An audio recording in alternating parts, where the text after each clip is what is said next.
São 10 horas e 28 minutos, voltamos ao vivo aqui do News Truck da CBN, instalado hoje na Ordem dos Advogados do Brasil. A entidade, ela fica aqui ao lado da cidade judiciária e hoje acontece o primeiro seminário da Comissão Especial de Relacionamento com o Tribunal Regional do Trabalho da OAB. Este evento, ele tem outros temas, entre outros temas, os 80 anos da CLT na visão da advocacia e magistratura. Essas discussões, elas são muito relacionadas ao dia a dia das empresas e dos trabalhadores. Afinal, nos últimos anos, nós estivemos aí acompanhando a reforma trabalhista e muitas das mudanças mudaram significativamente a vida da empresa e do trabalhador. E a gente recebe aqui nos nossos estúdios, neste momento, o nosso convidado, Dr. Gustavo Granadeiro Guimarães. Ele advoga na área trabalhista, é presidente da Comissão da Advocacia da OAB São Paulo e eu agradeço a participação nesse momento. Doutor Gustavo, muito obrigado, um bom dia. Bom dia, é um prazer estar aqui conversando com a CBN e bom dia para você também, Carolina.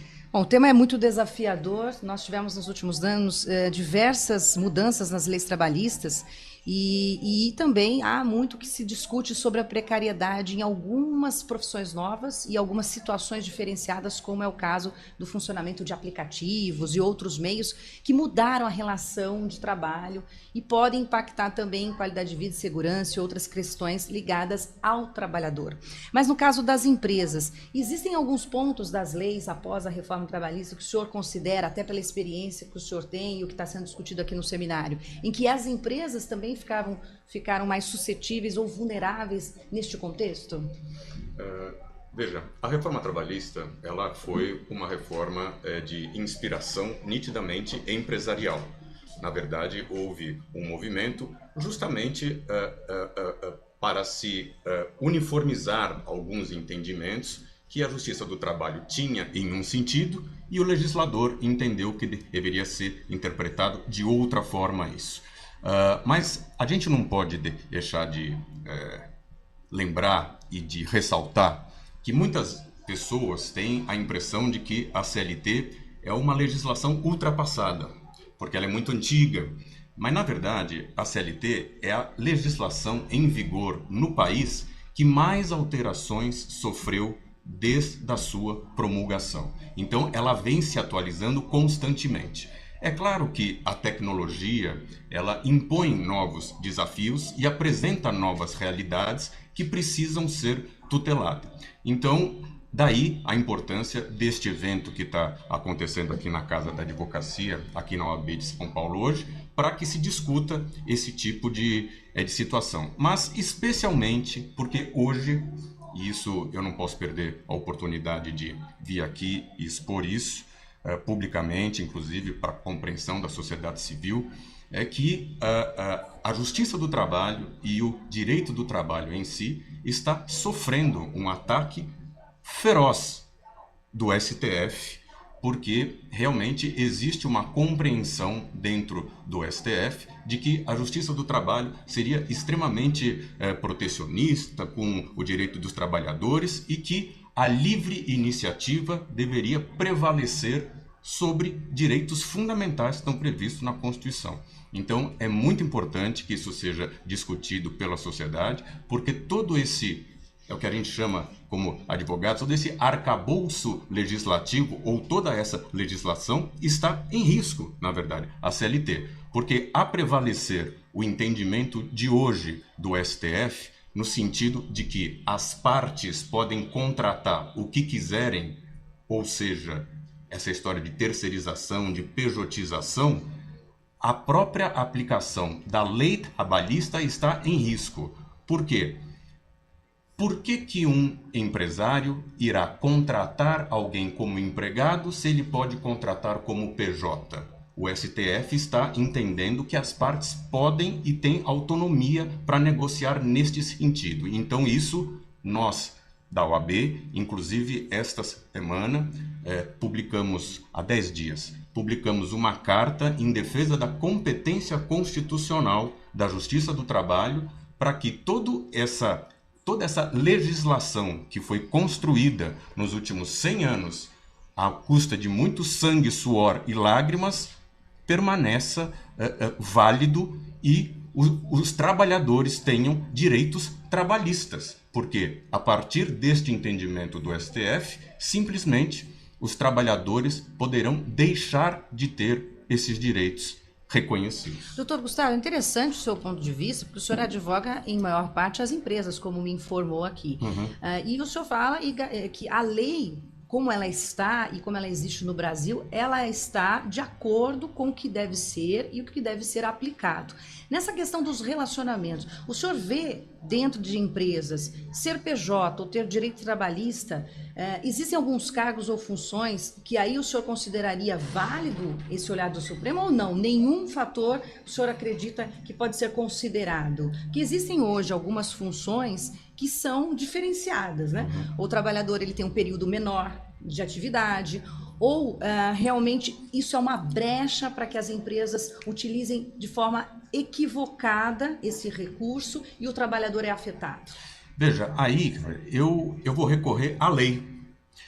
A lei trabalhista, ela é muito clara no sentido de que se um trabalhador, independentemente do nome que você queira dar para essa relação, se é PJ, se é terceirização, se é cooperativa, o que quer que seja que você queira chamar esta relação, se esta relação no dia a dia se realiza de forma pessoal, habitual, onerosa e com subordinação, isto é uma relação de emprego.